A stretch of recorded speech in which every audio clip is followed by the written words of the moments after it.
Hey everyone, and welcome to another deep dive. This time we're going to be taking a look at Lady Gaga and Bruno Mars's new track, Die With a Smile. We've got a ton of great material to go through today, so let's jump right in. Yeah, looking forward to it.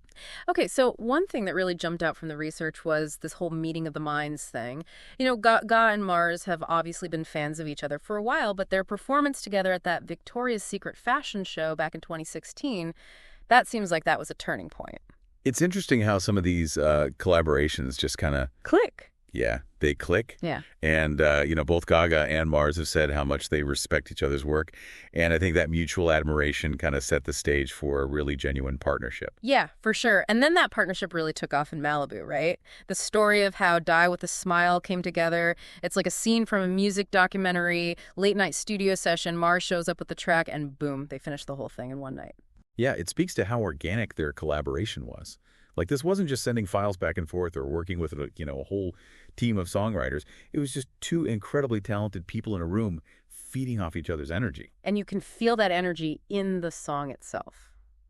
And speaking of energy, we have to talk about all the stuff leading up to the release. Those Instagram posts with the emojis and the t-shirts with each other's faces on them. It was so playful, and it really got people talking. Oh, absolutely. That's some real insider baseball right there. Yeah. Those little sneak peeks that build excitement and get fans buzzing. They knew exactly what they were doing, keeping Die With a Smile in the conversation. It's a smart move for sure, especially these days when there's so much noise to cut through.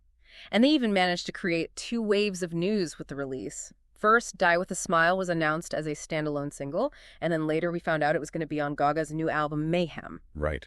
By creating those two news cycles, they kept the song and the album in the public eye for much longer. It's like textbook, how to do a rollout and amplify a song's impact. Okay, so we've talked about the backstory, the marketing, the whole 9 yards. But now let's get into the music itself, because Die With a Smile is a really interesting mix of genres.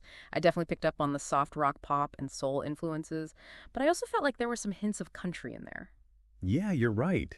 There's a little bit of a country vibe, especially in the guitar parts. It reminded me of some of Silk Sonic's more mellow tracks. Mars's project with Anderson .Paak. They draw a lot from 70s soft rock as well. It's true. And it's not just a surface-level tribute to that era. The way they use vocal harmonies, the warm organic instrumentation, it all points back to that classic 70s sound. Exactly. It's like they're taking those familiar sounds and giving them a modern twist. Blending genres and creating something totally fresh. And speaking of fresh, the lyrics are what really got me about this song. They're so raw and emotionally charged. There's a sense of longing in them, a plea to really live life to the fullest and